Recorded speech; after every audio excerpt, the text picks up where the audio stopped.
Good afternoon, everyone. I love the energy, and thank you, Answer, for a great. I think it's a great lesson on brand marketing, and I refer to many of what you said actually with AI and agentic commerce. I think you talk about what brands need to do, but we also talk about the technology that they can use to actually achieve many of the things you're saying. So, good afternoon, everyone. It's my real pleasure to be here. I think. I'm seeing very few familiar faces, and many of you might be asking, what is Visa doing in this room? We usually work with financial institutions and Fintech, but increasingly we're working with merchant. And obviously, agentic commerce is an area that we're looking at very, very closely. We've already released some of the protocols and solutions around Visa Intelligence Commerce, and we'll be talking a little bit more about this today. But what's going on in the world, right? I think there are some very important shifts that are happening. So you all have seen the numbers. Sam Altman wants to raise $1 trillion to build the next data centers across the US. Actually, the AI investment that happened in infrastructure in the US has contributed to 59% of the GDP growth of the US just in the first 6 months of 2025. We're seeing AI coming as well in many places, in production, in movies, in series. This is the Mandalorian on the second image, where actually they use generative AI to do this virtual production set with virtual backgrounds, but in a live action series. The third image is Pods. Pods is probably one of the smartest billboard ever created. They actually also use Gen AI so that they produce more than 6,000 unique headlines tailored to specific New York neighborhoods. And they were able to send more than 299 messages in just 29 hours. So talking about hyper-personalized advertising and targeted marketing. Xiaomi produces an SU7 car every 76 seconds, thanks to 700 robots that are working on these cars, and it's all automated through artificial intelligence. You see on Times Square, this is an AI startup called Artisans. I don't know if you've seen this campaign, but so they have virtual AI employees, and actually their ad was pretty controversial because they were saying, stop hiring humans. An artisan will never complain about work-life balance. It was quite a controversial debate around AI and its impact on jobs, but this is happening. And the reality is today, many of your customers and your consumers are actually using AI to search for your products, right? What we've seen is that in the US, in July alone, there's a 4,700% increase to retail traffic site coming from actually AI agents, the ChatGPT, Perplexity, and others. Actually, when consumers were surveyed, more than 60% said, I would trust my agent more than my friend to tell me what to wear or to help me choose what to wear. So all of these are real, they're happening today, and obviously, let's have a look a little bit at how we look at agentic commerce.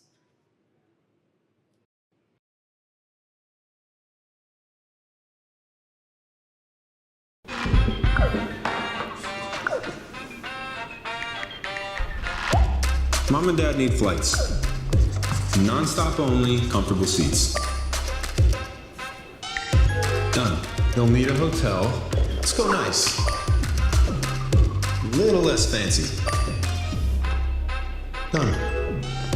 Let's make sure everyone has the right look. Perfect. One less, I guess.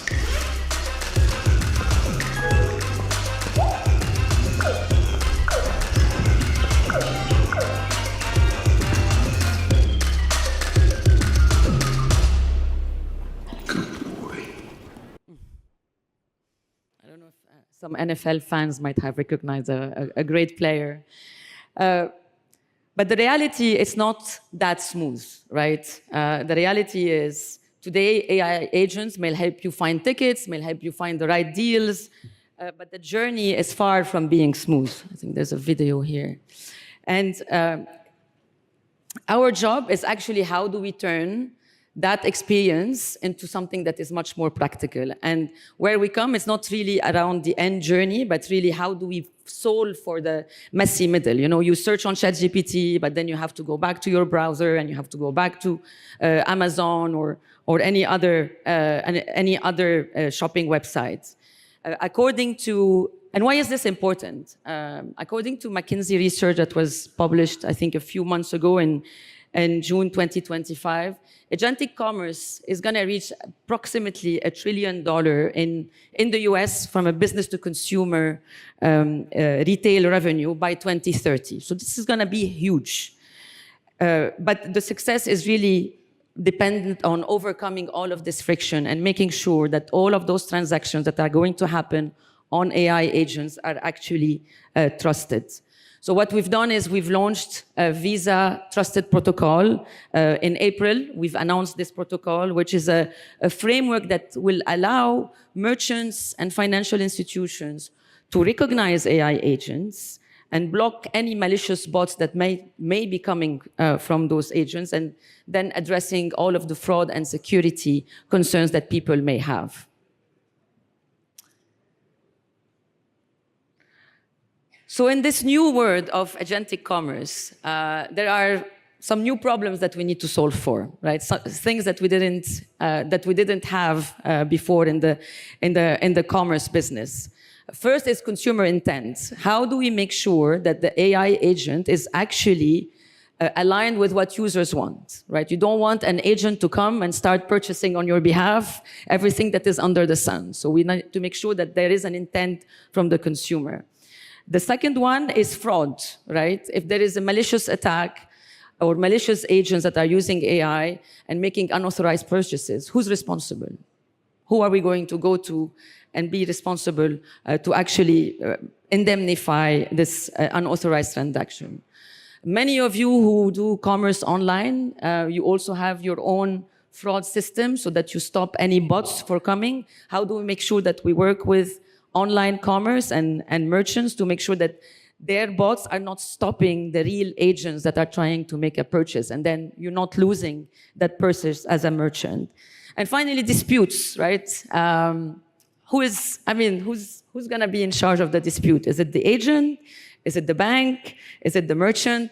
How do we identify those roles? So they're really very, very new problems that we're trying to solve, and that we are putting the frameworks, whether it's through the Visa Trusted Protocol or other protocols in the industry, to actually solve for these. And this is why we announced, I believe, at the beginning of 2025, our Visa Intelligence Commerce.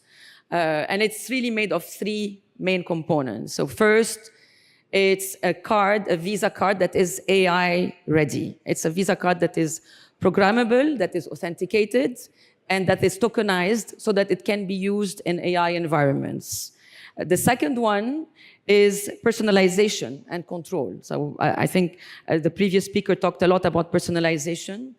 We want to make sure that the user is actually in control of the personalization that comes from the AI. And here the personalization is going to be pushed way beyond just, recommendations. And because you bought this, we think you would like this. It goes way beyond this kind of personalization.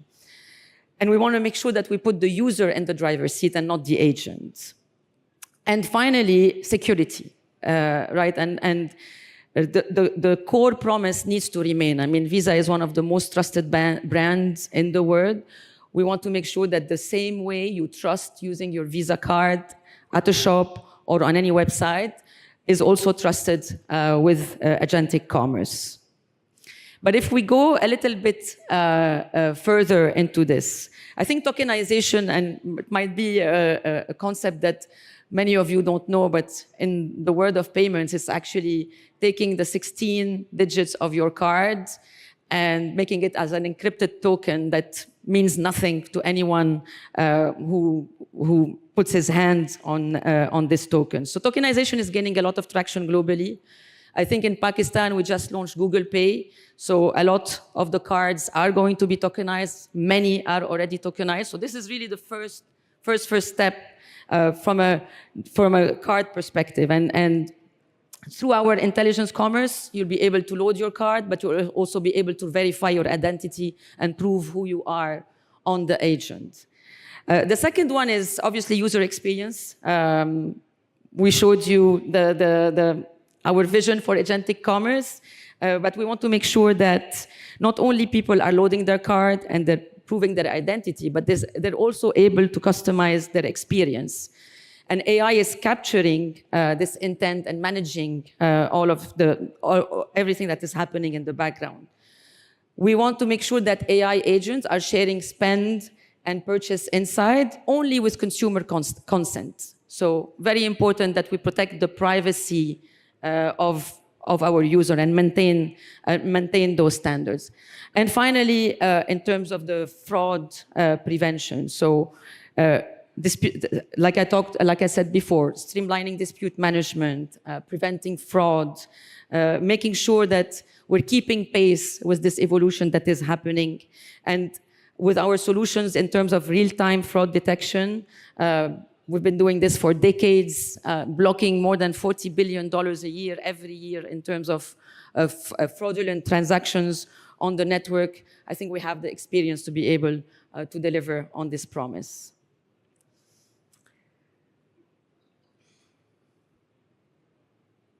So we see three potential paths for commerce, right, and for merchants.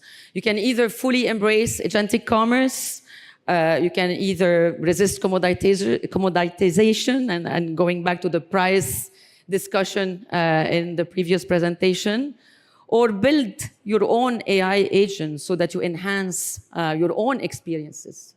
Yeah.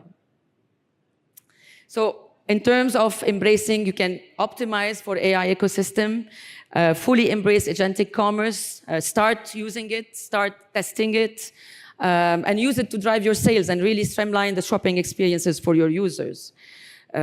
Make sure that you prevent the race to commoditization using AI-driven commerce, right? You don't want this to become also a price war, another place where you're having those price war.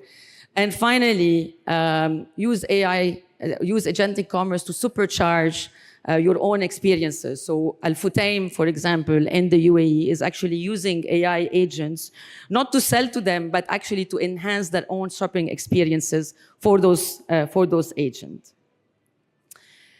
So as I said, you might not be familiar as retailers working with Visa, but on the contrary, we have developed a number of offerings for you as retailers. We have a full team from our consulting and analytics team that can help you all the way from setting the strategy to the implementation of agentic commerce. And obviously, I talked about our Visa Intelligent Commerce, but we also have a marketing team that can also help you elevate your brand and bring all of the marketing services and the brand services that we offer. I'm looking forward to be able to see more of agentic commerce coming up in Pakistan. We're more than happy to pilot anything with you. Think of the strategy to start with, and I want to thank you very much for your time. Thank you.